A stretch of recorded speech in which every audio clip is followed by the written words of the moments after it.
In this episode of Fictional Hangover, we talk about bread, love boxes, wearing sunglasses at night, and Jake Abel. In our discussion of The Host by Stephanie Meyer.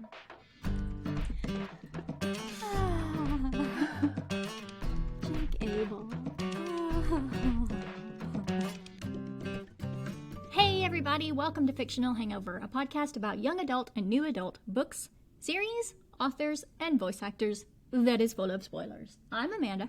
And I'm Claire, and today we're going to discuss The Host by Stephanie Meyer. Standard disclaimer, if you haven't read this book or watched the movie, please remember that Fictional Hangover is all about spoilers. If you haven't read, listened, or watched and don't want to be spoiled, stop listening to us and go read or listen to the book or watch the movie, then come back. If you haven't done this but want to pretend that you have, or if you don't care about spoilers, or if you just like the show so much that you don't care about any of that, then listen up. Had to include the movie this time, Claire. Yeah. Had to include the movie this time. You had to. I would have been upset if you hadn't. There's going to be a whole discussion about the movie. Oh. The movie's important. The movie's important. And you know why the movie's important? Because of Jake Abel. Yes. That's it. Because we have a slight obsession with Jake Abel. Also, because of Stephanie Meyer. Well, yeah. Yeah. Yeah. Not only do we get to watch him in something she's created, but we can listen to him in something nice that she's created. Yes. Very delightful. Yes, it's indeed. Hugely It really delightful. is. He is now the voice of Edward. It's beautiful. Right? It's a beautiful thing. Oh, The world it is sparklier for it. It is. But we're not talking about is. vampires. We're not. We're talking about aliens today. Right, we're talking about aliens. But can I tell you Yes. that my background info is not about Stephanie Meyer, it's about Jake Abel. Shock face. Okay. Why am I not surprised? No one should be surprised by me. this. In an interview with MTV, March 27th, 2013, Jake Abel is asked, if you had the ability, whose head would you like to live in? Who would be your host? And his response is fantastic. It's such a tricky question. Don't know. Probably someone much smarter than me and stronger than me. A really strong scientist. Like, why is he so tiny and cute?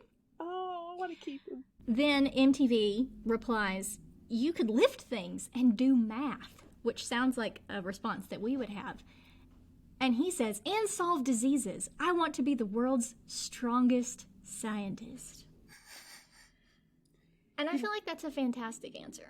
It is, and I feel like if Jake Abel was, the soul inside the world's strongest scientist, coronavirus would have been sorted within months. Totally, it totally would have been.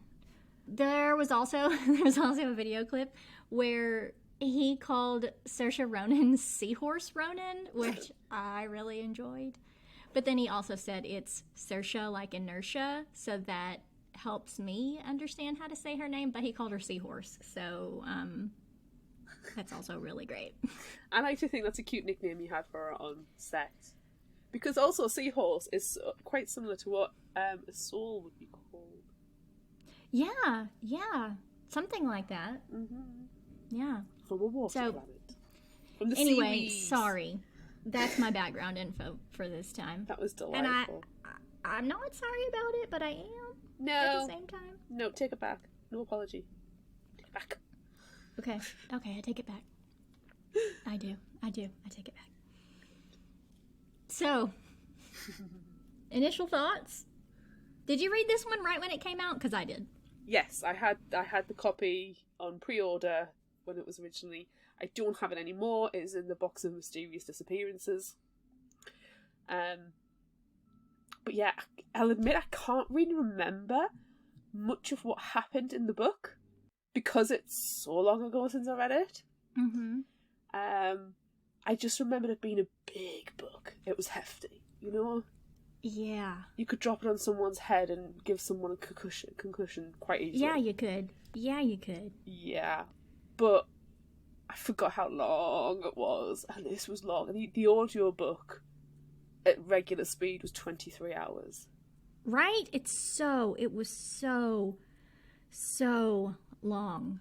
I read it first. Listening to it for the podcast is the first time I've ever listened to it, and I thought it was funny that Kate Redding is the narrator, and Kate Redding narrated the Kandara books we just read. She narrated the Anti-Goddess series, and I was like, oh, perfect, I'm right back into this world. It's fine. I've literally been listening to that lady's voice for the past 3 weeks. Yeah. And I'm not upset by that. She's a very good narrator. She is. But I remember when I read it the first time, and it was right after it came out, and I borrowed it from the library that I was working at, and it was brand new, so it was a 14-day loan, and I couldn't get into it. I wanted to love it because I loved Twilight, and it was always my job to read all of these things that nobody else wanted to read and then tell them about it, which is ironic because that's what we do now. Hang on. But yeah, so it was my job to read it, and I couldn't get into it. And I felt so bad. But I had to turn it in the next day, and I was like, fuck it. I'm going to read it. And then it got really interesting, and I stayed up all night reading it the day before I had to turn it in. Yeah. And it was fine. Yeah. But it took me so long to get into it because it's so long, and you know what? Not a lot happens. No, we'll get into the discussion later on, but yeah, it's a slow burn. Unlike the movie, which we will talk about as well. We will. Yes. We will. Thank goodness for the movie, although it did not get very good ratings. I only just watched the movie, I think, for the first time this year. I hadn't seen the movie before. I know. Really? I know you'll be shocked by it. I never watched it. I thought, I've read the book, I don't really need to watch the movie of it. And then I kind of went through a Jake Abel moment that has not ended. No. Thank you, YouTube, for having Jake Abel videos to watch. So yeah, I was it this year? It must have been this year, last year. But it was on Amazon Prime, so I watched it and really enjoyed it. So yeah, we'll get into it. We will. I watched the movie, I think, in the theater when it came out. Ah. Just so everyone knows. Okay. So, yikes, what happens in this book? A lot. There was an alien invasion of Earth, and we lost. Shit. The end. Melanie Strider managed to survive longer than most other humans, but when the aliens are finally closing in, she throws herself out of a window. As you do. End. No. Unfortunately for Melanie, the aliens heal her broken body and place a soul inside her brain. The end. The end. When she wakes up, Melanie no longer has control of her body, but she hasn't disappeared like the rest of the human hosts do. The soul called Wanderer is now the dominant personality in Melanie's body, and it is her job to access Melanie's memories and tell the Seekers where to find more humans. The end. End. The souls have travelled millions of light years across the galaxy and conquered several planets. The souls inhabit the bodies of each conquered planet's dominant species, and, though they are invasive, they aren't violent. They are peaceful and value knowledge. Wanderer has lived on more planets than pretty much all of the rest of the souls, Earth being her 9th. She's one of the only souls still around from the origin, where all souls come from, and she's also lived on Mistworld, with the ice sculpting bears, Dragon World, Singing World with the bats, Fire World with its inhospitable ecosystem, the Planet of Flowers, the Spiders World with super genius spiders with multiple brains, terrifying, and the Underwater Planet with the seaweeds. That's a lot of different places to live. It really is. She's like an army brat without the army. Well, actually, is she? She is. Well, they're not violent though. No. So she just floats around in her little tentacle form. I don't know, peacefully murdering people. I don't even know what day of the week it is most times, so I would dread to think what she's like. Well, where am I today? I don't know. Am I a bat? Am I a bear? Am I a spider? Am I Who on can fire? say? Who knows? Yikes. Typically, when a soul takes over a host, the original owner will lose their consciousness and who they are and drift away, though the soul will always have access to their memories. Melanie is strong, though, and is still hanging around inside her own mind, attempting to block Wanderer from learning anything about the humans she knows, her brother Jamie and her boyfriend Jared. After a few weeks, Wanderer is able to access some of Melanie's memories, despite Melanie's loud protests. Through these memories and Melanie's feelings attached to them, Wanderer grows to love Jamie and Jared as much as Melanie. Through all this, Melanie's consciousness is kicking and screaming, refusing to drift away, and she fights Wanderer for control.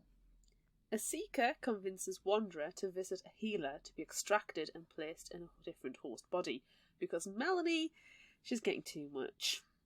The seeker will then be placed in her body to find out what she knows. On her way to the healer, Melanie lets Wanderer see memories of her uncle Jeb and tells her Jamie and Jared will be with him in a safe place in the desert and that she can't let the seeker find them. Wanderer agrees.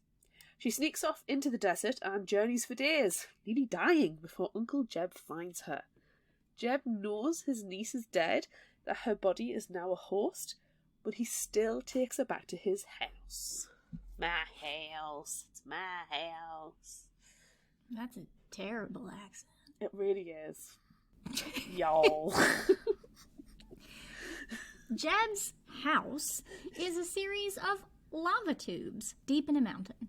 They are a natural maze where several families and other human survivors are living. The inhabitants all demand Wanderer's death. Oh The no. end. Oh no. The end.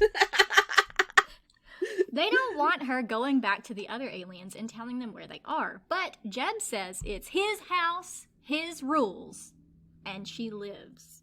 This obviously does not go down well, despite Jeb's trusty shotgun in his hand, and it isn't until Jared speaks up that the others calm down. If they kill Melanie's body, then she will be truly dead.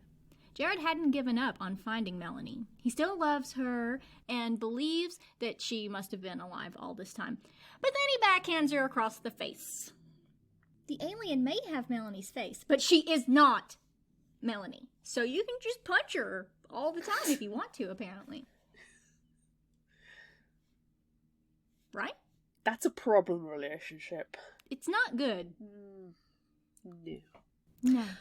Wanderer is isolated in a small cave and guarded by two brothers, Kyle and Ian.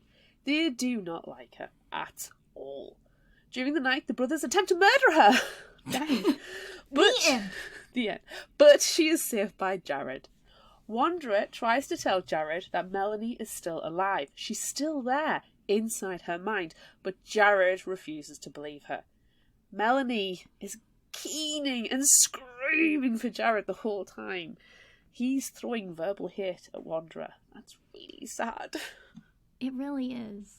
Just everyone treat Wanderer like shit, okay? Yeah. It's fine. She's so nice, she'll just take it. Yeah.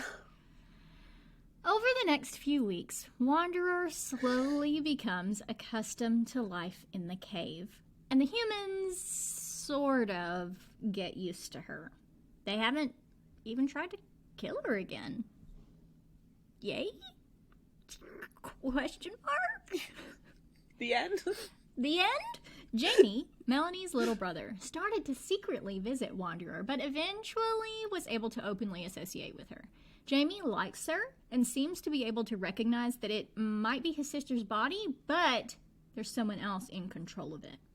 Wanderer already has a soft spot for Jamie, thanks to Melanie, and Jamie becomes like a little brother to her, too. Aww. Aww. The end. It is during a supply run being led by Jared that Jeb takes Wanderer out for a tour of the caves. He also shortens Wanderer's name to Wanda and encourages her to teach the humans about the different worlds she has been on. Sharing knowledge and storytelling, it comes naturally to Wanda, and she does so each night after she has helped prepare the meals. Ian, one of the would-be murderers, has also had a change of heart. He slowly starts to kindle a friendship between them, and possibly more. Melanie does not like this. Nope. Not one little bit. Nope. No, she warns Wanda very loudly not to fall for Ian. But Wanda, well, she's determined to make a life for herself. As you should be. Yeah. It's my body now, bitch. Shut up, and she punches herself in the face. Don't punch yourself. No. After a few weeks, Jared and the other supply runners return, and Jared is furious to find Wanda moving freely about the caves. Jeb explains to Jared that Melanie is still alive inside Wanda's mind, but Jared refuses to believe it, and, shocking no one, tries to kill her. The end. I'm keeping a tally. Good. I'm glad. Ian stops Jared and then kisses Wanda, which makes Melanie really mad. Mad enough for her to gain control of her body and punch Ian. This is pretty strong evidence that Melanie is still alive in there. Yeah, case closed. The end. Yep. The end. Kyle, the other original would-be killer, tries his luck again while Wanda is bathing in the underground spring. Do you know what number attempted murder we're up to yet? It's hard to say. Yeah. Kyle attempts to drown her, but Wanda is able to break free. But they both struggle on the ground that begins to break away and they slip. Kyle is about to fall to his death, but Wanda saves him and then lies to protect him. Ian comes in then and takes Wanda to see the doc in hospital. While there, Wanda notices a section curtained off. Both Ian and Jared refuse to let her leave the area, which makes both Wanda and Melanie suspicious of what they are hiding. Also during this time, one of the residents who has come to treat Wanda as a friend dies. Ooh. I know, and she spends most of her free time with him to ease his passing. Whew. Can I just tell everyone that was like 25 chapters we just summed up in that one paragraph? Yeah. Ian confesses to Wanda that he is in love with her. Not her body, but her as a soul. This makes Melanie mad again. Wanda shouldn't have let things go so far. This stops Wanda from responding to Ian in kind because she wants to respect Melanie. She is, after all, using her body. It's funny, though, because she has feelings for Jared, too, because of Melanie, but Melanie won't let Wanda touch him either. You get nothing. Nope. You get nothing but punched in the face, Wanda. Yes. The only physical contact you're Only allowed physical contact. is a punch to the face. Yep. Jared eventually goes out on another supply run, taking Jamie with him. While he is gone, Wanda sneaks into the hospital to find out what has been going on. What she finds traumatises her. Bodies of souls are lying about, their silver blood splashed all over. They have been discarded like trash. This causes Wanda to spiral and she falls into a deep state of mourning. At first, the humans don't understand. They tell her the bodies were covered, but they're talking about the human bodies who died after unsuccessful soul extraction. What Wanda saw were babies and blood and bodies of her own people. Violent deaths that her species doesn't understand or condone. No. For days, Wanda doesn't speak. She's returned to the cramped little cave they put her in for her imprisonment. And she refuses most of the food and drink she is offered. Ian stays by her side the whole time. Melanie is quiet. That was horrible. Yeah, that was bad. Again, it was another like 15 or 20 chapters. At least. Possibly even 30. It could be. I could still be reading it. You might still be. Jeb comes to tell Wanda that Jamie has fallen ill. He fell on his own knife during the supply run and is now dying from infection. Melanie is still quiet inside their head, but Wanda needs her help to figure out how to save Jamie. There's lots of kissing of both Ian and Jared to get her to show up again, but she finally does and demands Wanda get the supplies needed to help Jamie from the souls. Wanda knows that the souls' advanced medicine is the only way to save Jamie, but there's no way the humans will trust her enough to let her out of the cave. Wanda talks to Jared and explains her plan. He agrees, and they sneak out of the cave for a hospital. Wanda gets Jared to hit her face to disguise the scars on it. She then brazenly walks into a soul facility, asks to see a healer, telling them she was hurt on a hike, and robs them of the supplies. Stealing isn't part of soul culture, so they wouldn't suspect one of their own to do something like that. They return to the cave, and within minutes, Jamie is healed. They now realise the benefits of having a soul on their supply runs, and that Wanda, maybe she isn't so bad. No, she's not so bad. Do you know what else happened right here? She stabbed herself with a knife, too. We can't forget that. She got smashed in the face with a rock and stabbed herself with a knife. And then just walks in and is like, it's fine, it's fine. She had to get herself bashed in the face to hide the scars that they keep putting on her face because they keep hitting her face. Yep. And she's like, hey, Jared, can you just smash me in the face with this rock a few times? Okay. Don't worry. Smash. I don't even think you should finish the question. Hit me with this No. rock. Yeah. And then she stabs herself, too, don't forget. Yeah.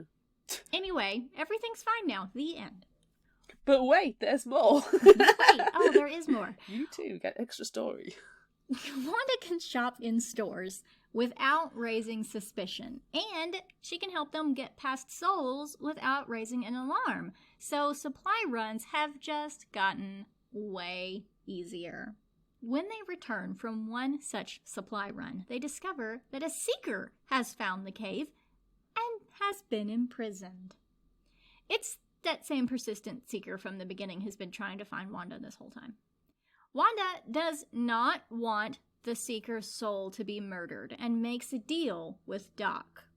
In exchange for showing him how to safely remove a soul from a host, he must send the souls to one of the other inhabited planets. Wanda also adds that the Doc is to perform the procedure on her too, but he has to let her soul die. Melanie is protesting inside their body. Wanda goes on a supply run for medical aids and cryo tanks. The souls are great organisers, so everything's lovely. It's neatly labelled, including the planetary destination of the tanks. You know, Perfect. They use a really good Sharpie. They do. They do. This was one of my favorite things from the movie, too, because it's slightly different. But when they go to store makes me really happy. I feel like store is IKEA. Yes. But with really easy to understand names. But yes. They go to store. I like store. And no circuitous routes. It is just a straight line. Yep. Yeah. Wanda shows the Doctor how to remove a soul, and they send the one inhabiting the Seeker back into space.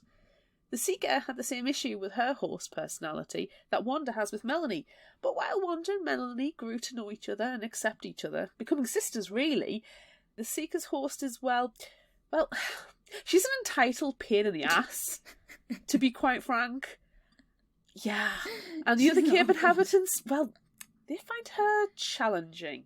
That is nice. Yeah. That is a nice word. Yeah. The Seeker's soul is sent to the furthest planet from Earth. She's goodness. Probably like, bye, bitch. Yeah. Get her the hell out of here. Thank goodness. There are other soul removals with varying degrees of success. It's a traumatic procedure, and the host personality doesn't always return.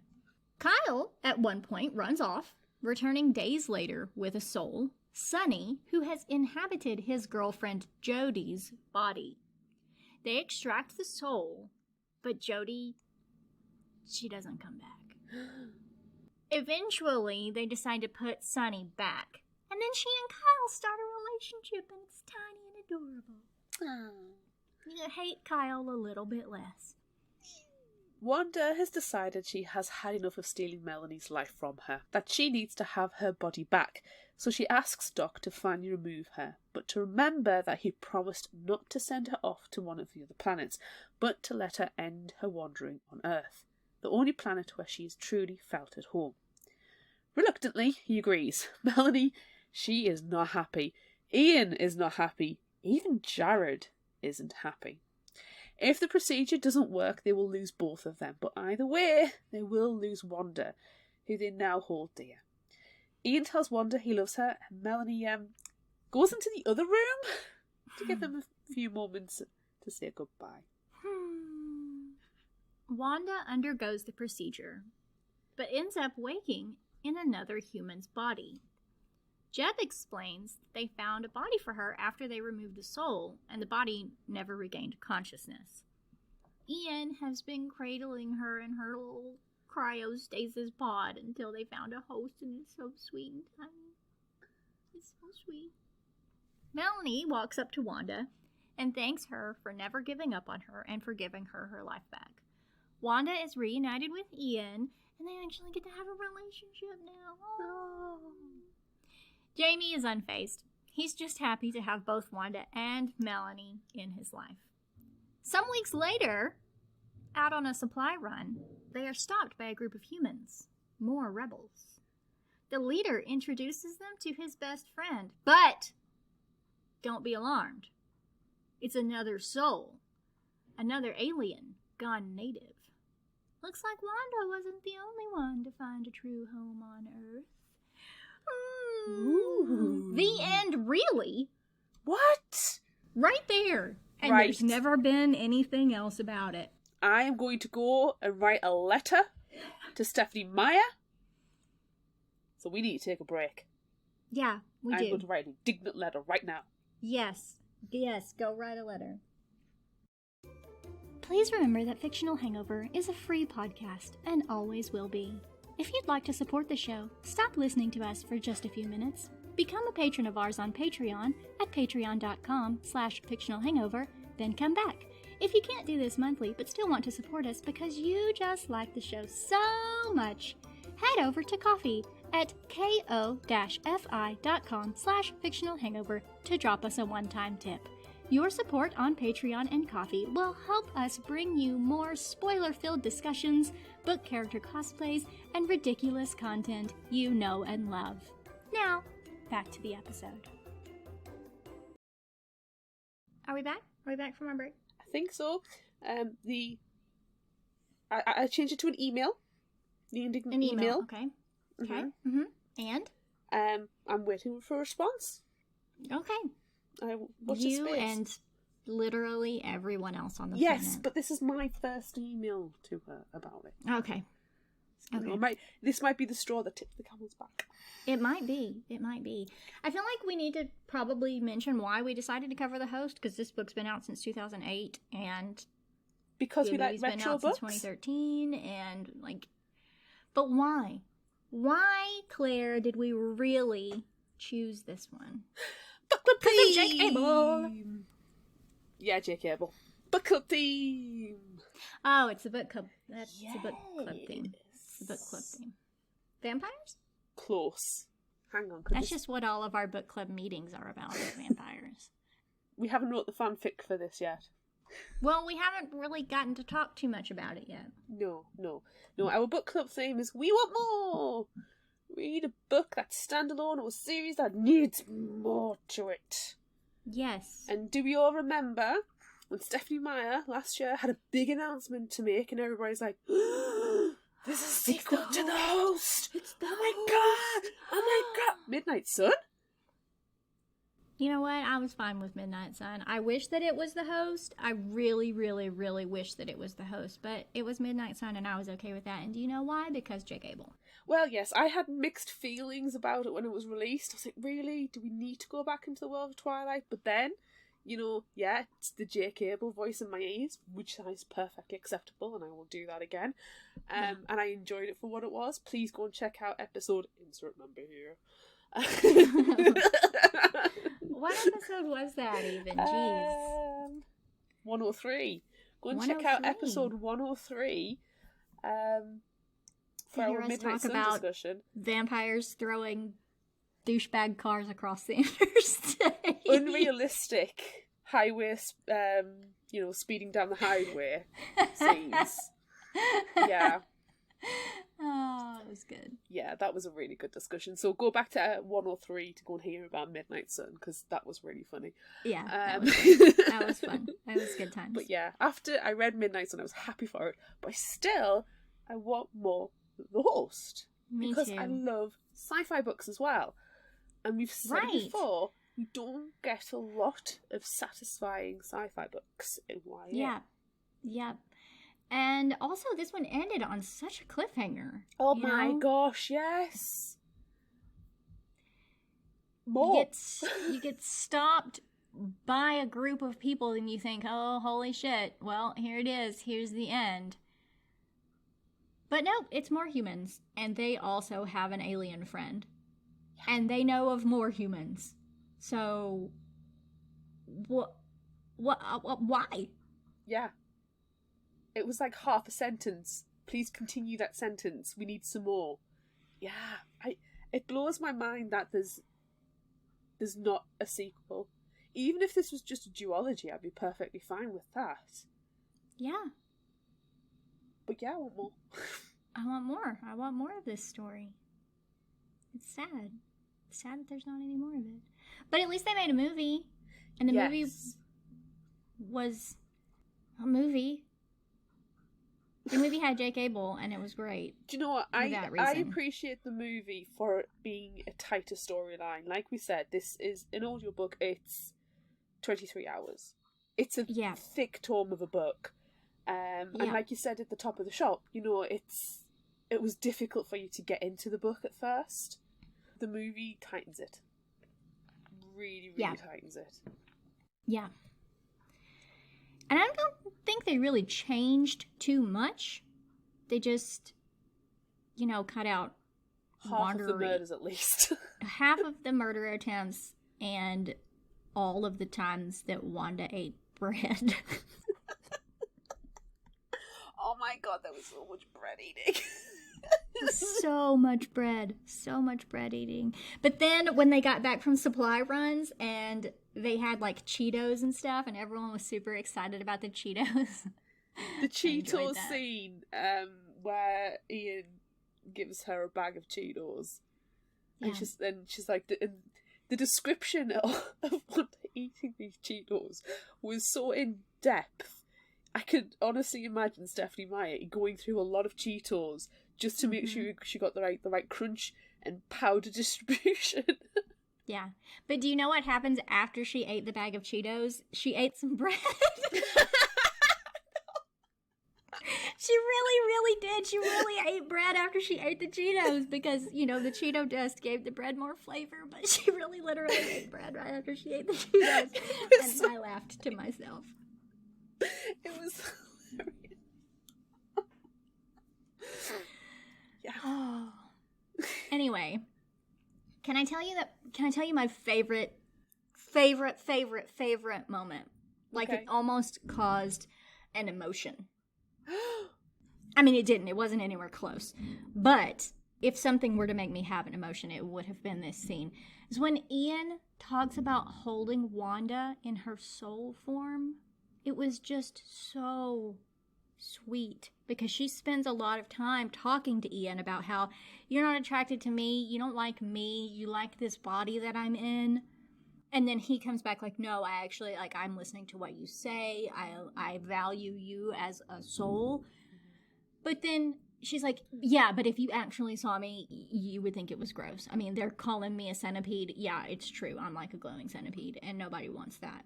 But he holds her in his little hands. And he has, they included it in the movie, too. And then just seeing Jake Abel, his little face light up when he holds that little soul. Yeah. It was sweet. Yeah. It was sweet. I'm so glad that made it into the movie, too. Although it was kind of awkward when it was clearly just his hands with, a cartoon drawing of a soul in his hands, and you can tell there's nothing in his hands. He doesn't know what he's doing with his hands right now.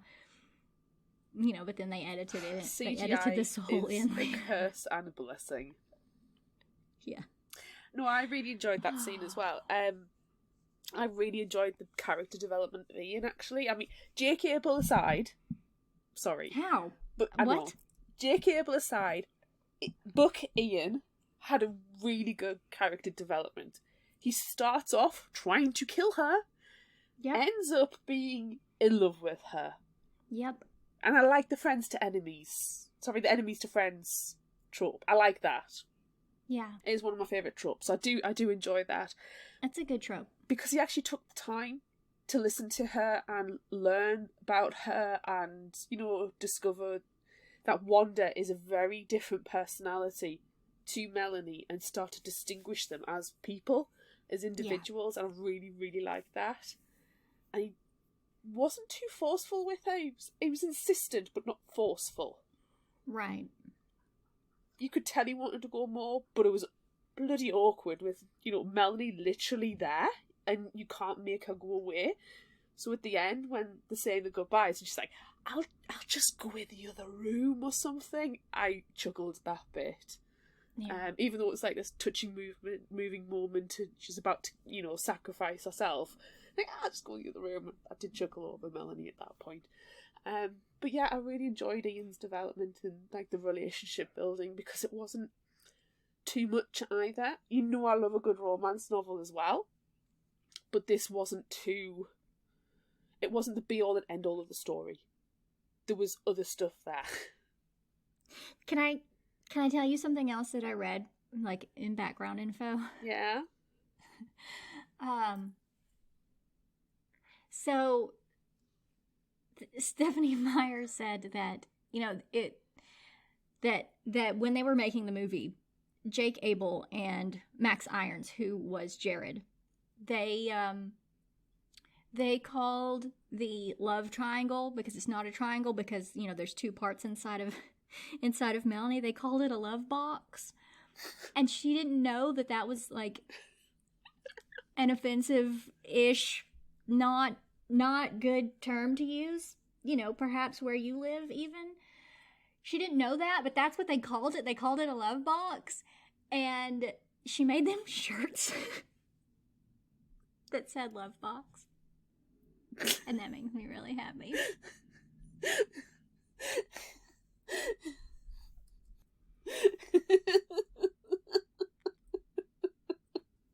Here's your vagina shirt.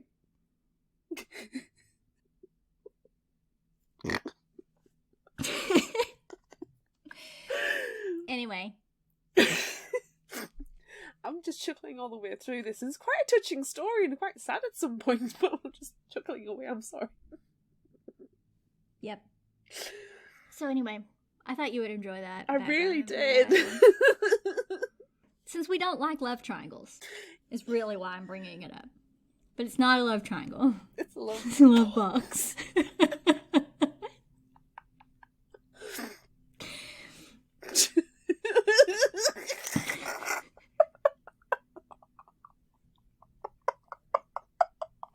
I'm sorry, it's broken me.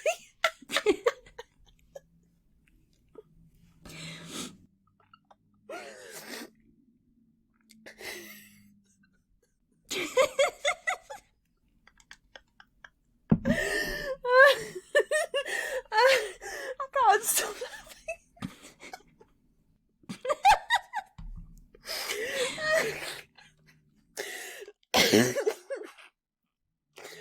Okay, pull yourself together.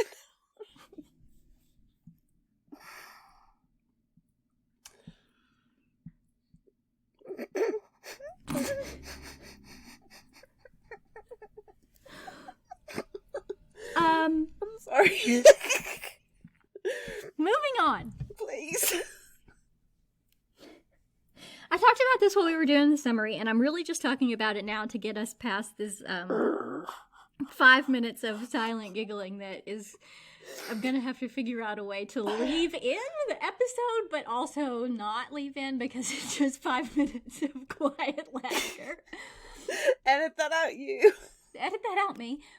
I really liked the scene in the book And the movie version of it was okay as well when they get to the healing facility and Wanda's like, hey, you gotta hit me in the face with a rock. And Jared's like, okay, I will. And then he bashes her in the face with a rock. In the movie, they did it a little bit differently. She just cuts herself in the face over the scar that she had, which I feel like the scars on her face in the book were much, much worse than the scar on her face in the movie.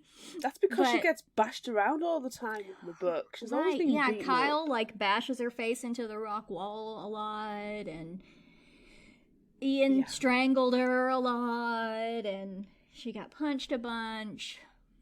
But yeah, she has developed so much love for Jamie that she wants to save him, so she bashes herself in the face with a rock and stabs herself in the arm.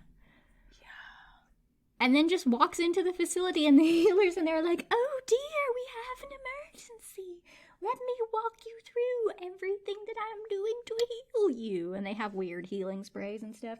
Which, oh my god, I noticed in the movie, because I just watched it yesterday, I noticed that all of their spray containers that they have in the healing facility, you know, it says the same things. Like, there's a heal spray and there's a...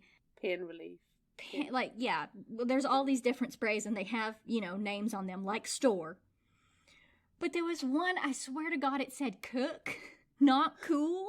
It said cook, and a little cook spray, and I asked Jacob, because he was watching it with me, I said, did I just say cook? And he's like, yeah, it was cook. It was a cook spray. It's not a cook spray. It's not supposed to be a cook spray. There's not a cook spray. There's a cool spray. But no, there's a cook spray. Cook spray in the movie. I have cook spray, but it's in the kitchen, not in a healing facility. Right? Yeah, I've got some too. Not the same thing. No. I would not want to spray that on myself in any way, shape, or form. Do you think it's I like would those not want to spray it into my open mouth. No, but do you think it's like those people Or who wound. just spray Windoline on everything, thinking that's the heal that'll heal you? I don't even know what word it is that you just said. Windoline. So I don't... Windoline? Windoline. It's a window cleaning product. It's of a sketch or something, and must be very British, excessively British. Excessively British, even. And like they'll just say, "Oh, just spray some Windoline on that, that'll sort you out." And I can't even remember what program it's on. And yeah, I know it's just one of those weird things that's kind of like entered pop culture. So for the UK, you spray Windoline. If you're a soul, you spray cooking oil. Alright. Yeah, I can get behind that. It is excessively British, though. It is excessively British. Do you know what I quite liked was Jeb constantly telling everybody, it's my house, you know, my house, my rules, meet my shotgun. It's like, dude. Yeah. Yeah, I thought that was good, too. Is that a good management policy? Yeah, why not? You know, it gets things done. I like in the movie, he's carrying around the shotgun and it's like undone, it's open, so he's not accidentally, you know, gonna shoot his foot off or anything. But he tells Kyle after he tries to kill Wanda in the baths, which everyone knows that he tried to kill Wanda, even though she said nothing happened and it was an accident. He's like, I'll shoot you. I haven't shot anyone in a long time and I would really like to shoot someone again. I really liked that. Yeah, I did too. I like Jeb. Yeah. Yeah, Jeb was good. I quite like the Doc as well. Mm-hmm. I don't know, I felt a little sorry for him because, you know, like his partner's a bitch. And all he wants to do is heal people and be the best. You know, he wants to make humans humans. When he finds out how to actually successfully extract souls and keep them alive, he feels better. So I can imagine he's got this inner turmoil, like with his Hippocratic oath that is to do no harm, but he is doing harm to sentient beings. Okay, they have millions of little legs like little centipedes, but you know, he must be very conflicted throughout the entire thing, and I do quite like him. I do feel sorry for him, so I'm happy at the end when he finds out how he can do things successfully and he has the soul's advanced medical technology to be able to perform all of these what are to humans medical miracles. And it's like, yeah, I'm glad he has that and we have that little time with him. It's like, you know, the scenes with Wes, which are we kind of like mentioned it briefly in the summary, Wes is the person who befriends Wanda. And Walter. What? Wes is another guy. Oh, sorry. Walter. He befriends the old Wanda. man, right? That's who you're man. talking about. Yes. Yeah. He befriends Wanda. There's lots of W's in this name. There's lots of W's. And he's dying of cancer. Yes. And like Wanda helps him get through the pain and the horrible delusions that come with it, and I really enjoyed those scenes. I like them because it helped assert the fact that Wanda is not there to be anything other than a friend to people and just kind of get on with life. And people could see that, so Doc could see that, and Doc is an important person in the cave and could essentially vouch for her. But then I also felt really sorry for Doc because he had no medicine, and the pain relief medication that he did have was a limited supply. And there was a lot of turmoil over whether or not to give it to Walter to ease him, when at the end of the day he's going to pass. He is going to die. There is no negotiation on that. He is going to die. They don't have Soul's technology yet to heal him. But what I would have liked in the book is if they kind of had some kind of conflict address over that, where it's like, hang on, you could have gone into a Soul's medical facility, you could have gone to the healers, Soul's healers, and got your technology and your medication, and you could have actually healed him. They healed Melanie's body at the brink of death when she, threw herself through the window. Yeah. And cancer doesn't exist for souls. I would have kind of liked in the book that have been kind of addressed or questioned in some ways. Like, well, why didn't you do this earlier? You sat and watched a man suffer, and you could have helped. But they wouldn't have let her out of the cave at that point. I mean, she had to sneak out with Jared even at the end to go and get medicine for Jamie because they didn't trust her enough. True. So True. There's no way she would have been able to get out at that point. There's no way. Mm. I felt badly for Doc, like you were saying, because the only real painkiller that they had was, what? Alcohol? Liquor? Brandy? But Doc is self-medicating with that on his own because he's suffering with killing all of these souls and all of the humans that are attached to them and doesn't know how to handle it. So he feels bad because he's like, well, I've drunk a whole bunch of this supply and now I need to give it to Walter because he needs it more than I do. But man, how badly is Doc suffering? Yeah. With everything that he's doing. And he, like you said, he's just doing it because he wants to heal humans, mm-hmm. but they don't know how to do it. No. And it's addressed later that the way that you're coming at the souls, trying to get them out, you're doing it with violence. So they just shred the brains that they're attached to, and then everybody dies. Yeah. But then Ian comes along and you gotta be kind. You gotta coax it out, and then Ian's gotta hold it in his hands, and it's so sweet. I really liked that scene. Ian's my favorite character. Can we skip to that? Can we skip to that right now? Ian's my favorite character. He's the best, and it's not just because of Jake Abel. Yeah, Ian is up there as well. I really like Jamie too, for all the fact he's an absolute spanner and he falls on his own flippin' knife, causing an infection that is going to kill him. Ugh. Jamie, man. Jamie! I really like Jamie because he separates Wanda and Melanie. He instantly knows they are different.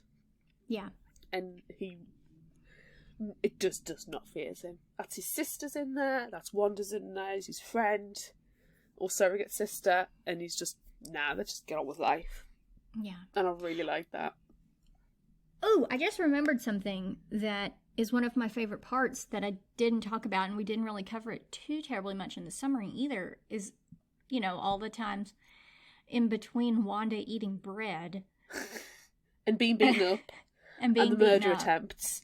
And also sitting in a cave doing nothing. and also making bread, because she makes a lot of bread too. She does. But I love the stories that she told them.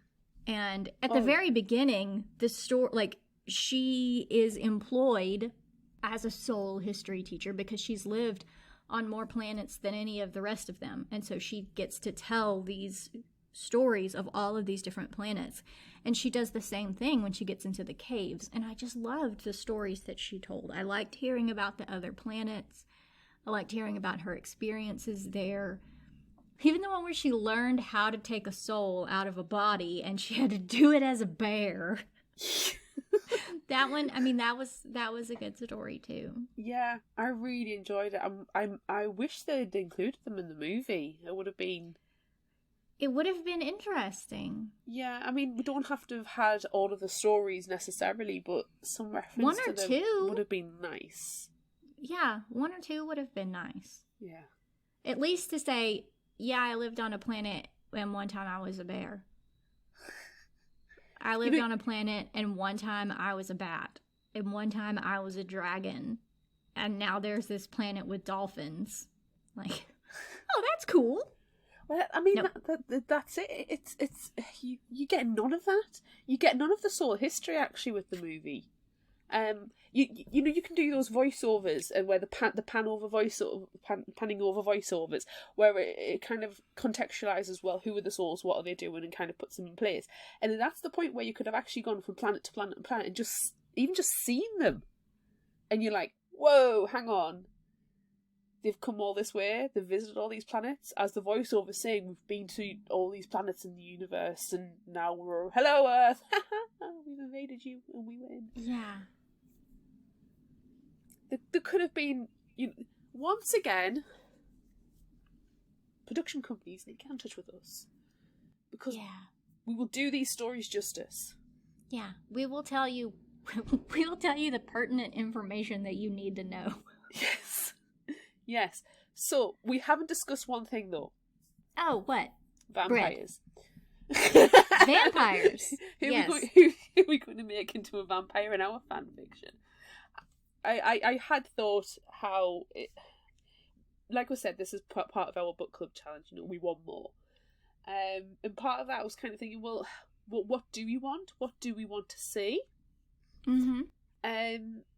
And it needs to be probably more of a relationship between the humans and the souls. So we find out that there are more and more souls who are turning native. And there's more humans like Kyle who, for the vast majority of the book, want to kill a soul or the souls. And then all of a sudden, like, does a complete 180. And he's like, in love with a soul. Right. And I was thinking that's going to have to be a bit more prevalent in a sequel, but also, which character that survives from this book is going to end up with a soul inside them? That's a good question. I can't help but feel that if there was a sequel, that would have to happen to someone. And then kind of be a bit of a fight to see, well, can they get the soul out? Can it be extracted? Can Doc do it? And does the host survive? On Goodreads, there are 2 additional titles listed. Oh. So there's the host, and then the next one would have been called the Seeker, and then the third one would have been called the Soul. So if you think about it that way, it seems like we would be getting a completely different story. Yeah. In the same universe. Maybe we follow a Seeker in the next one. That except for the Seeker as well. Yeah. But not the Seeker from this one, because I did not like the Seeker from this one. And I didn't like the Seekers in the movie. No, I did not. They were the weakest element for me.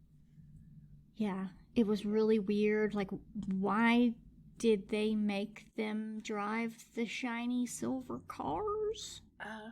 If you're going to do something like that to make the Seekers more interesting, because it was the one Seeker who was so, like, intent on following her, and then we find out why it was the one Seeker who really wanted to find her, and figure everything out. Then that's fine, and that was good. That was a good story. But in the movie, like, You could have added in the histories. You could have added in Wanda's stories and used the budget to buy the shiny silver cars to do some CG bats and ice bears. Yeah. No, I'm completely with you. I did not enjoy the Seekers element in the movie. It was too much. Far too much. But then, in the book, in contrast, possibly not enough. Like, at the beginning, when we're still in the urban population and Melanie is still fighting tooth and nail and there's that contention between her and she's still Wanderer, you have the healers, you have the comforter, and you have the seekers. We haven't even mentioned this. The comforter was basically our therapist. Right. And it's quite... She's horrible. The seeker is horrible. I did not like her as a character. I didn't like, personality-wise, did not like her. I was like, bitch, calm yourself down, sort yourself out, and realise who you're talking to. Stop. Just stop. Yeah. And then it kind of stopped because at that point, Wanderer has gone to the cave. She's now Wanda. And at one point there's a helicopter. And then that's kind of it. And then all of a sudden, Seeker's there in the cave. And then getting desouled. So the whole Seeker storyline was lost, which I can't understand why they kept it in the movie, because they needed that action element, that kind of like urgency to it. So I get that, but we need to find a happy medium. I just did not like the Seekers in the movie. No, it was really kind of weird. A bit of a leftover on the book. Yeah, like they were, at least the main Seeker, was so aggressive and violent, and that's not how the souls are ever described as being. And so you get to see that at one point in the movie when she picks up a gun and tries to shoot Jared, and she ends up shooting another Seeker through his head, which explodes. Yikes on that. Yeah. And then the other Seekers come up and they're like, you're done. We're all going home now because you've taken this too far. And then, the Seeker says there's a war going on here, and the other Seeker's like, yeah, it's a war. It's in your own head, So that was great. Yeah. But there, car chases and like they're just crashing their cars into them and into other things that's not what the souls were like. No, not at all. Yeah. Like we said, it's the weakest element, really, in the book. It didn't bear any resemblance to what it should have been like. And those shiny cars, oh God, I hate them. I mean, were they just shiny so they could hide the mirrors later? Which, the mirrors in the mountain, how the fuck did they even get the mirrors up there attached to all the chains and you could turn them? How did they even do that, first of all? Because that's not how it was in the book. They used they might have used mirrors, I don't know, but they had other means. It wasn't a giant tube. Do you remember in The Mummy when they've got the mirrors and they shine the light, and as long as they've got the mirrors in the right way, they can get the lights to bounce around? Like in old, ancient lighting system. That's what I pictured in the book. Not their technologically magnificent, in a cave, solar lighting doohickey thing. No. But then when they're flying the helicopters around, multiple helicopters, by the way, multiple shiny, reflective, chrome helicopters. And she's like, oh, I see evidence of humans. And then the other guy's like, no, that's just one of our shiny metal cars driving around. Like, is that why? Is that why they did it? So they could explain away the mirrors? I can only imagine somebody sat down and went, do you know what's really spacey? Chrome. There we go. Yeah. I would not have enjoyed that design table talk. No, could you imagine driving a chrome car? The sun hitting at any angle, you would just immediately go blind and crash. It's the worst idea. It's a terrible idea. It's terrible. It looks terrible. The only other thing I could think of as I was watching the movie was, is this an homage to Twilight? Is this their, like, taking, like, the shiny vampires and they've just made them shiny cars instead. Is this some kind of weird, like, nod and wink? I don't know. I didn't like. I hated it. I absolutely hated that. Yeah, it was not good. I need to think about Jake. It was not Think good. about Jake Abel. Think about Jake Abel. It's better. Something else that is a nod and a wink, I think, to Twilight is the fact that their eyes are weird. Yeah. Stephenie Meyer's clearly got a thing with eyeballs. Weird eyeballs. Yeah. Yeah. That's like literally the only thing you can tell about them that's different. Yeah, but in the book, I feel like they're not quite as obvious. Oh my god, which reminds me of something terrible that I hate in the movie too. In the book, they're not quite so obvious with their eyes only really glow super brightly when they get a light shined in their face. Yes. Okay, there's a nice bright reflection that happens because of it. And in the movie, it is not like that. They're like glowing demon eyes almost all the time. But I hated it. I hated it so much in the movie that they're all just fucking wearing sunglasses all the time. Like, hey, would you like for me to prove to you that I'm a human? Well, guess what? I'm wearing sunglasses. So you know that I'm human because I'm trying to hide my eyeballs from you. Like, just stay hidden. They did. They stayed hidden all the time in the book. They rarely went out for supplies. When they went out for supplies, they did it like at nighttime, super stealthy, super sneaky, but no, they're just driving around and Jake Abel's wearing, khaki pants and Wayfarers. Like, of course, guy, you are a human because you're wearing sunglasses. It made me so mad.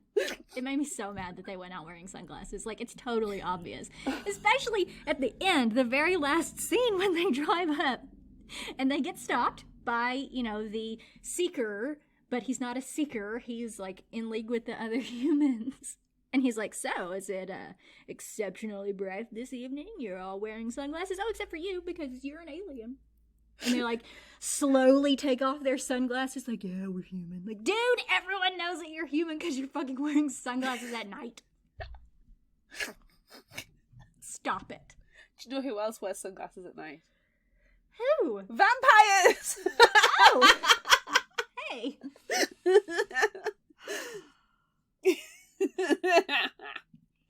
I'm sorry I hated that so No, much. it's fine. I totally get that. Like, you know when you're just watching any regular TV movie and they're wearing sunglasses at night, I shout at the TV going, stop wearing sunglasses at night time! Simple things, little things like that annoy me. Yeah. Stop it. Yes. Stop wearing sunglasses. It's terrible. Were there any surprises, movie and or book? That they were fucking wearing sunglasses all the time. There's my surprise.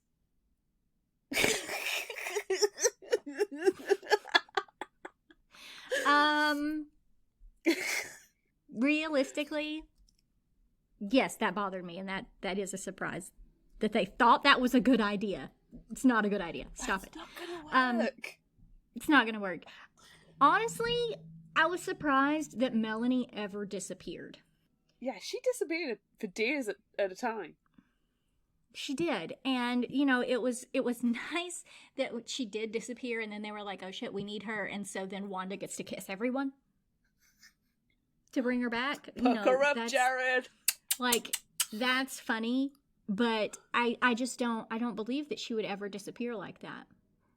The only thing I could come up with that, because I agree, was that it took a lot of strength and energy for her to assert her personality, and it was almost like she was recharging, or she was losing grip, and it was like that's why she had to go around kissing everybody, because yeah. I mean, I could see it taking a lot of energy at the beginning when she was like actually really fighting with Wanderer. I could see it, but Wanda didn't put up a fight. No. With her, after they were there in the caves, like she's there. She loves your family. She loves your boyfriend. She's here to keep them safe and to bring you to them. Like, she's not fighting it anymore. No. And yeah, it's hard for her to let Melanie completely take over her body. Mm-hmm. That's different though. But I just can't. I can't believe that Melanie ever would disappear. There's so much stuff going on all the time. Unless she just got really tired of hearing Wanda's stories and tired of Wanda eating bread. And so she's like, you know what? I'm just going to go take a nap. I'm going to go She take doesn't a want nap to now. get hit I can't anymore. handle it. No more beans. What about you? Were you surprised by anything other than the sunglasses? Wait, no, that was me. Sorry. Normally it's you who rages out about the weird things, but it's me today. We're allowed to take turns. Kyle. Ugh, Kyle. Ugh. Do you know what annoyed me about this book, actually, thinking about it as we're going through? Kyle never, ever faced any repercussions for his actions. And he got so many chances, too. Yeah. Jeb, at the very beginning, Jeb's like, no, my house, my rules. If you break my rules, I'm throwing you fucking out, or I'm going to shoot you. Well, I'm sorry, Jeb. Obviously, you're not adhering to your rules, because Kyle should have been shoved out that fucking cave door 1,000,000 times. Yeah. Kyle surprised me because he was the necessary contentious person, like the voice of the inhabitants that did not like her, so we needed that. So you needed a named character for that. That's fine. However, he tries to kill her at least 3 times, I think it was. Yeah. Probably, physically abused her more than that. She hasn't got those scars for nothing, She was scarless before she went into those caves, and she's coming out having to friggin' hit her own face with rocks and cut herself up to get into the healing facility because of the actions of the people in the cave. But Kyle never faces any kind of repercussions for his actions. And okay, so I get the fact that at one point she's like, no, it was just an accident. And I might wonder, come on, love. There's a level of compassion and being a peaceful soul where you want to be non-violent, but he still needs to pay a price. There still needs to be a judicial system in place where you can't just commit a crime and get away with it. And I didn't understand and was quite surprised by the fact that she doesn't at least acknowledge that. And I know she's building this relationship with Ian, and it's his brother, but Ian's pissed off at his brother. Ian doesn't even like him. No, Ian's like, he needs to pay the price. He's trying to hurt you. I've at least listened and learned and apologised and changed. This guy is getting worse and worse and worse. He's stirring up trouble. He's shit stirring all the time, and nothing happens. And then at the end, he runs off, and everybody's like, "Oh shit, he's going to bring the Seekers onto us." And then he turns up with this random girl who we've never heard anything about at all throughout the book, and it turns out to be his girlfriend, who has a soul in her. My God, that was a whiny person. Oh my gosh, yes. Sunny is whiny, and I could not be in the same room as her for a very long period of time, because it would wind me up so badly. Yeah. I just wanted to tell her to shut up. Oh, Kyle, stop it. Kyle. Shut up. And then in the end, he's in love with Sunny and his girlfriend's body because she doesn't come back. Yeah. So, after multiple murder attempts, after verbal abuse, he's a bully. He's a shit stirrer. He gets a happy ending. Yeah. And he's also suddenly just okay with liking a soul. Yes. No. No. That was completely unbelievable. And I think I was probably more surprised by my own angry reactions to Kyle's storyline than the storyline in of itself. But his entire thing, I just know. If you do bad things, you should face the consequences of them. He did bad things and faced no consequences, and in the end got a prize.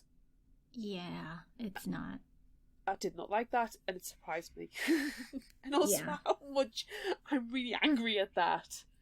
Yeah. I'm going to go eat some bread and some Cheetos to calm down. Some bread. Yes. Oh, Yeah. Yeah. Is it time? Yeah, I think it's time. That'll take our mind off of how much we hate Kyle. It's time. But Yay! would you rather? Yay! So we asked on social media, would you rather be on the mist planet with the ice bears or on the singing planet with the bats? And it was really hard to narrow it down to 2 planets. Oh, yeah, but we picked the ones with the best creatures, I think. Yes. Because, like, you wouldn't want to be a seaweed at the bottom of the ocean, like, not doing anything. Or the planet of the flowers. Or Genius Spider with 4 brains. That one would have been good. Maybe we should have made it a multiple-part question. Possibly. And then you'd have to throw in another one, so you could put the dragons. Yeah. Dolphin? We don't know much about the dolphins. Except for they're not actually dolphins, they're like dragonflies or something? Which I didn't understand that. The weird. Anywho. On Facebook, 30% said they would be bears. Ice sculpting bears. And 77% said bats. On Instagram, it was 47% for the bears and 53% for the bats. And on Twitter, it was a straight up 50-50. And then on TikTok, 58% bears and 42% bats. So a bit of a turn around there. Yeah, it's interesting. Yeah. It's interesting. I was quite surprised how even Instagram and Twitter were, actually. Yeah. Yeah. And we do have some comments, and we'll go through those.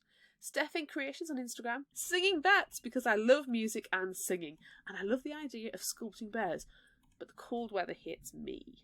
I'm surprised that Steph Inc. didn't go with the bears because she's an artist. Yeah. And I just would have pegged her for an ice sculpting bear. Yeah. But no, singing bat. Okay. Fine. That's what I'm most surprised by.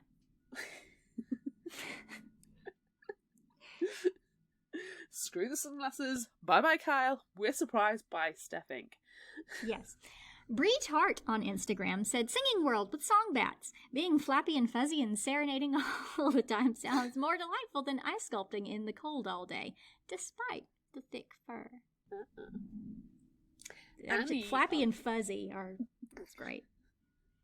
Annie on Facebook said, bats, because they are great for your garden. They eat mosquitoes, and it always comes back to the garden for me.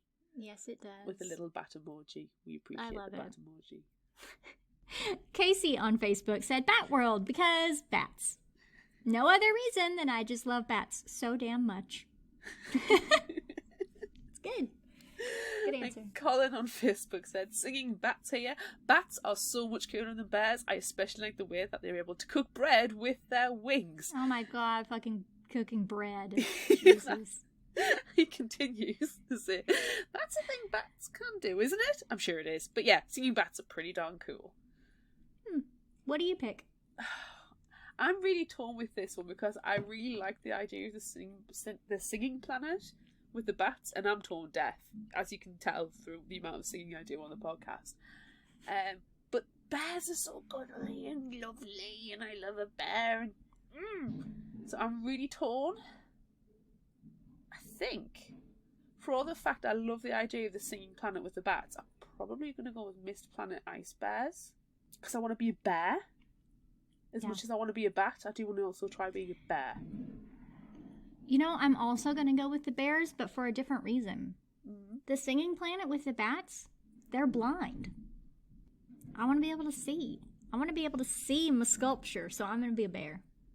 I can't imagine you'd feel the cold overly much. You've evolved not to feel. Yeah, you live on an ice planet. Yeah. You would be suited to live there. The only way I would ever pick the bat is if that is the first planet that I've ever been to. Yeah. Because then imagine going on from that planet to another planet, and then you're like, holy shit, what's this sense that I have? What are all these things that I am experiencing in my brain with these eyeballs? Like, what? But then you're a bear, you start singing, and all that happens is going... And then you sound like Chewbacca. Yeah. But you can sculpt. Yeah. I would try both. I would honestly try both, to be fair, though. Yeah. Would you be like Wanderer? Would you try out all the planets that you could? How often do you go to a changing room with, like, one t-shirt to try on? No. You take a few. Yeah. Okay. Next question. Next. Would you rather be with Jared or Ian? Take Jake Abel out of damn it. No. Take him out. Ian. Yeah. Yeah. Because he didn't punch you in the face constantly? He only strangled you once? Yeah, he only attempted to kill me once. So, point in his favour. It wasn't constant physical abuse. Mm-hmm. And he's a nice guy. I genuinely listened. He seems like a really nice guy. Compassionate. Wants to help. I agree. I'm definitely 100% picking Ian. I can't understand how Melanie is still okay with Jared. Yeah. You know, I can understand it at first when they first meet because, you know, he hasn't seen humans for years. Yeah. And so he's super excited to see another human, and then he kisses her and then she punches him and, you know, whatever, that's fine. But, and then, I guess they're alone for a long time and then she gets taken and then they go on to be with the other humans. But, you know, once you get there, once Wanda takes you to the caves and you see there are more people around, I feel like I'd really lose interest in Jared because he doesn't seem like a nice guy, does he? He seems like a bit of a controlling asshole, and not even the lovable asshole kind. No. I was surprised as well how much older he was in the book, because Melanie isn't she's like 17, 18, and in the book he's actually close to. I think she's 21, 22. She's not a teenager. I didn't peck She's not a teenager. Old. But there was like, I'm sure at one point they pointed out there was like a 10-year difference between them. But if you're 20, a 10-year difference is nothing. But if you're 17, 18, a 10-year difference is something.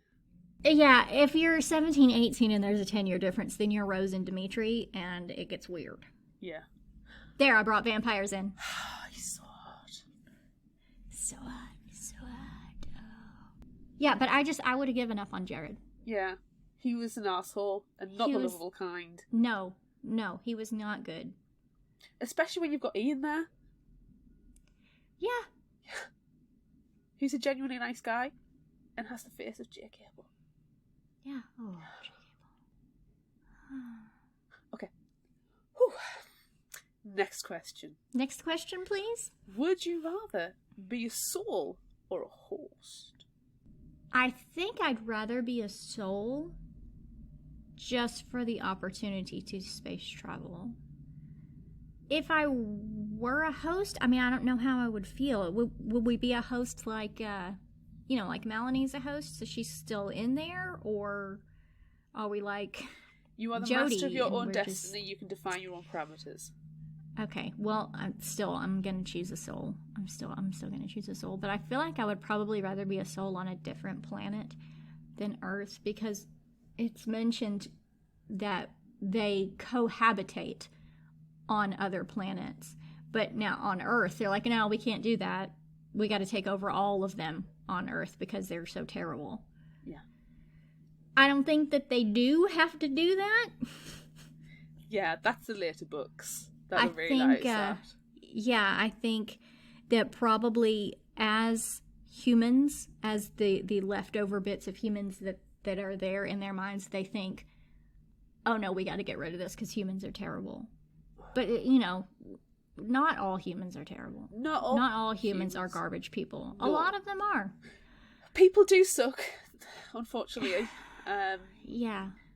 And I don't think it's the fact that people can suck interacting with other people as well. You've got to think of how we've not nurtured the planet and nature and the creatures that live on it. We are a very violent species. Yeah. When we say we're dominant, species, we dominate. Yes. And that's what I think the souls need to cut out.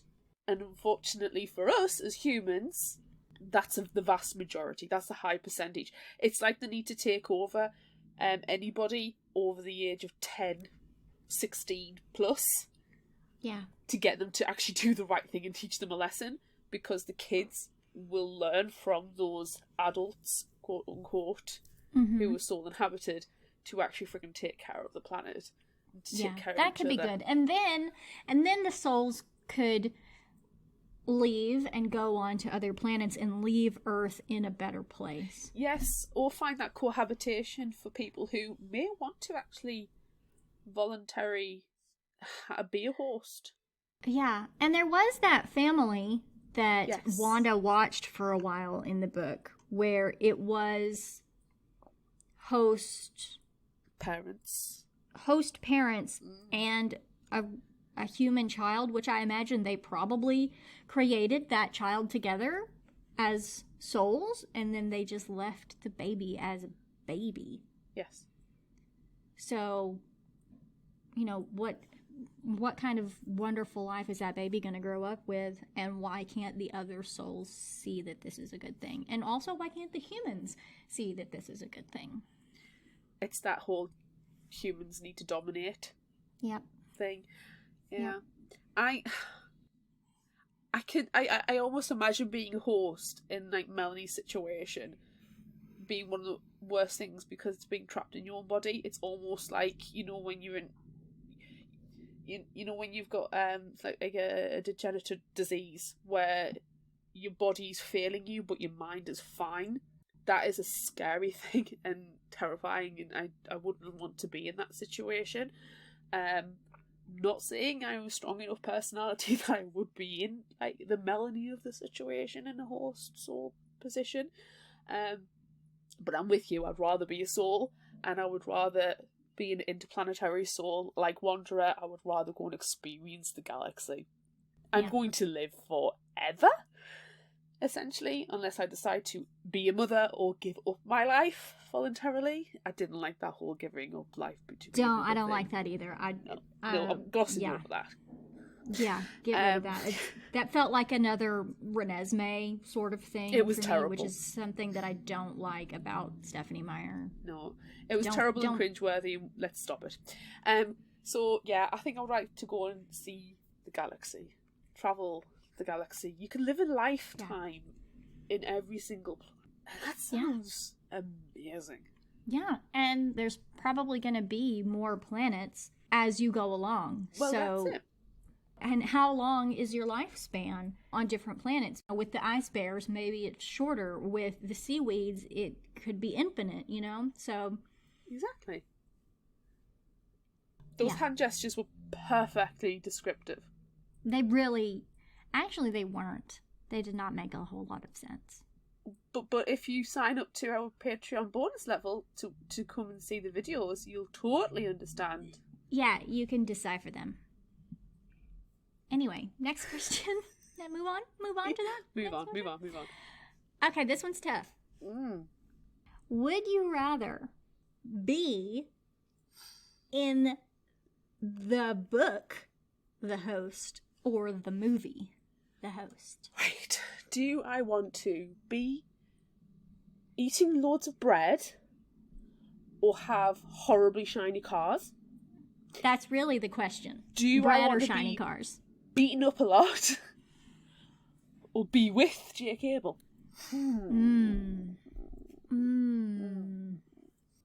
Genuinely thinking about this. I'm thinking book. Yeah? Is it the bread? The bread's a winner. Do you love me some bread? I don't know. I feel like I've got more objections over what's taking place in the movie. Like we're saying about the Seekers, ugh, the cars, ugh, the shiny helicopters, ugh, sunglasses, ugh, Jake Abel. So Store. But you have store. You have store in movie.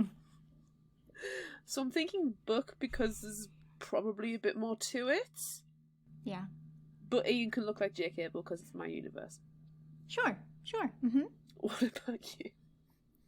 I think I'm going to go book as well. And it's really down to the lava tubes for me. Okay. Hey, this is weird. I Wouldn't understand. have pegged I know. that. In the movie, they have the one scene with the garden, and all they grow is wheat. So all they have is bread. And I know that they ate a lot of bread in the movie. I mean, in the book. But in the book, they grew other things as well. So even though we laugh at the vast amounts of bread that Wanda ate in the book, there were other options. And it seemed like in the movie, all they had was the wheat field. They weren't growing cantaloupes. They weren't growing corn. They weren't growing all of these other... They weren't growing tomatoes. They weren't growing carrots. They were growing wheat. So they were eating even more vast amounts of bread in the movie. Even though they didn't show it very often, they were still eating more bread in the movie than they were in the book. So I'm going to go with the book just for the vegetables. You also had Cheetos in the book. And chocolate bars. They did. And, they went out and they got their supplies. They had perishables, yeah. They did. They had eggs. They had So we're soup. going where the better menu is. Yes. It's got more nutritional value in the book than it does in the movie. I mean, they did eventually take Wanda out to store in the movie, so she was able to get more provisions, and that was fine. But that happened in the book too. Yeah. And there was I feel like there were more food options in the book. So, yep, that's what I'm going with. Perfect answer, thank you. I have just chuckled my entire way through this. Last question. Thank God. Would you rather get rid of Kyle pre-Sunny or smush the Seeker's soul? I'm going to stomp the shit out of that Seeker's soul. I hate Kyle. I would love to get rid of Kyle, but I hate the Seeker more. Which is, it's bad. But I feel like it would also be easier to kill the Seeker.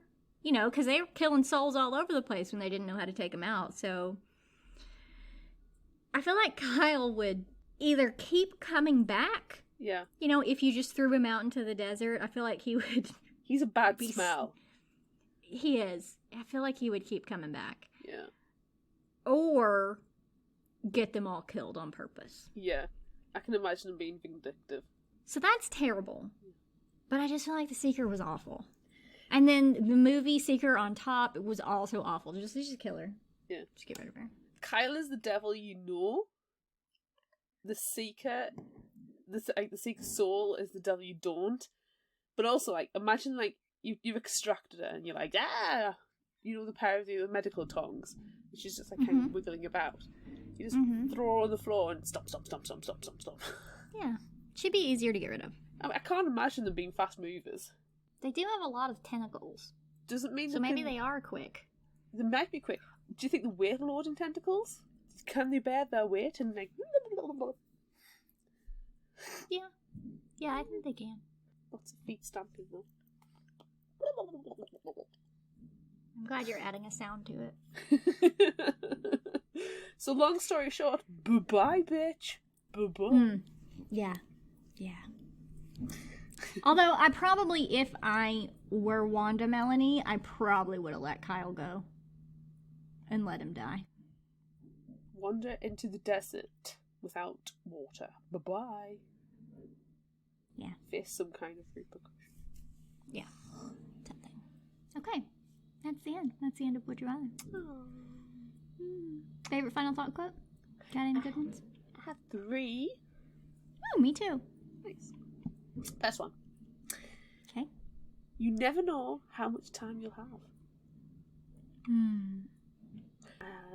Second one I've got is I belong wherever I want to be. Okay. I like that one. Home is where you make it as well. Yeah. And the last one, my house, my rules. I had a feeling that was going to be one. I did enjoy that. Yeah. What have you got? I also have 3. Who's got the crush on a worm, bro? Yes. It's the only thing good that came from Kyle. Storytelling was the most honored of all talents, for it benefited everyone. I like that one a lot. And then, just because I talked about it for so long earlier, and with Ian and his hands, and if you don't get to watch the videos, please know that I keep holding my hands up like I'm holding a tiny alien, and I've done it for an extended period of time. Yes, but consistently, every single time. It's majestic. Just because of that, it's not the face, but the expressions on it. It's not the voice, but what they say. It's not how you look in that body. It's what you do with it. You are beautiful. And I just imagine Jake Abel holding a little alien. She's holding it in his little hands. Yeah. That's what I'm going with. 1/1,000,000th of an emotion there. Yeah. Yeah, it really was. It really was. If you liked this, try this. What have we got? I'm going to bring back one that we've already covered on the podcast. Oh, are you? I am. Get yourselves to episode 89 for The Pioneer by Bridget Tyler. After reading The Host, yes, it was long. I just love sci-fi, you know? Yeah. And it's difficult for me to find a sci-fi that I really enjoy. So for all the fact this is long, we do have some issues. It's still satisfying. It's still satisfying enough that we want more. Yeah. So, and this kind of fit that bill as well with The Pioneer by Bridget Tyler. Yes, there is The Survivor as the second one. But gosh darn, we had strong words to say to Bridget about writing more, please. Please and thank you. Yeah. Yeah. Through everyone go out and buy those books so she will be asked to write more. Yes, we need to It's on encourage you. her. It's on you. It is. We both own multiple copies of this book, I'm pretty sure. So we do. It's on you. We've done our part. Request them at your local libraries as well. That is also helpful. Yes. So yeah, The Pioneer. So the summary is from Goodreads. So, when Jo steps onto Tau Ceti E, it should be the happiest moment of her life. After all, she's been training for as long as she can remember to be a cadet pilot in the International Space Agency. She's dreamed of the day she and her family would leave Earth forever and begin life as pioneers on a new planet. But now she can't stop thinking of everything that has gone wrong on their mission. The terrible accident that nearly destroyed their craft, that set their voyage back years, that killed her brother, that left her unable to fly. As Jo struggles to live with her grief and figure out who she's going to be now, she falls in love with her new world. It isn't hard. Jo's team is camped out by a pristine, tumbling river at the base of a mountain range that looks like huge prisms buried in the prairie. The soaring crystal peaks transform every sunset into rainbows full of colours human eyes have never seen before. And that's just the beginning.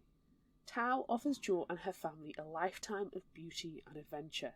Jo throws herself into helping her team, led by her commander mother, establish their community on this amazing new world. But just when she starts to feel like her old self again, she uncovers a devastating secret her mother has been keeping from her people. A secret that could destroy her family's pioneering dreams, if they survive that long. With the fate of the pioneers in her hands, Jo must decide how far she's willing to go to expose the truth, before the truth destroys them all. Ooh. I love those books. And they are brilliantly narrated by Jessie Valinsky as well. They are. Oh. We love Jessie and we love Bridget.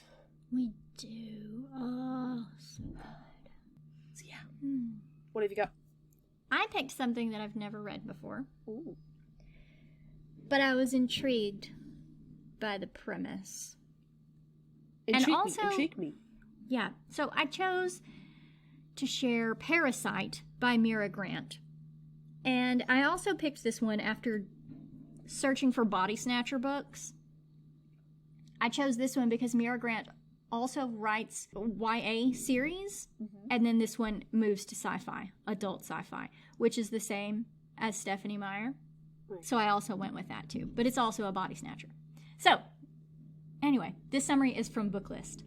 In the near future, a medical scientific breakthrough leads to the creation of the intestinal bodyguard, a genetically engineered parasite that lives inside the human body and wards off numerous illnesses. A tapeworm, basically, that makes us healthier and allows us to live longer. But now, when most people have a bodyguard living inside them, something goes horribly wrong, and the parasites have decided they're tired of being guests inside our bodies.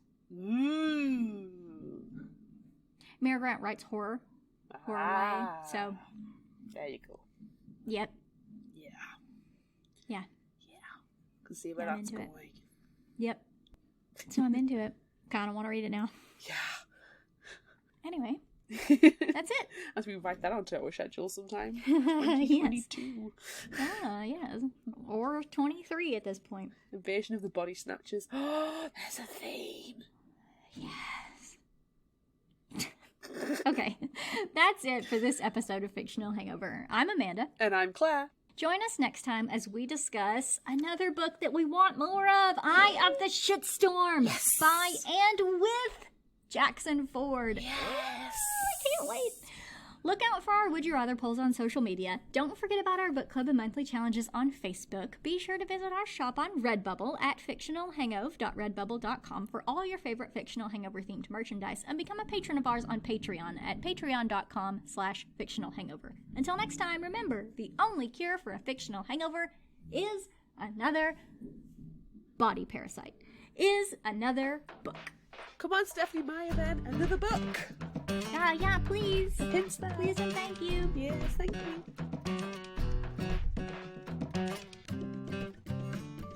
You can find us at fictionalhangover.com.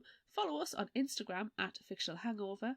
Find us on Facebook at facebook.com/fictionalhangover and on Twitter at fictionalhangover, no ER. If you'd like this episode, check out our others and rate, review and subscribe so you don't miss out. And finally, special thanks to Liz Emerson for our music. You can find her on Facebook and Patreon. Thanks for listening.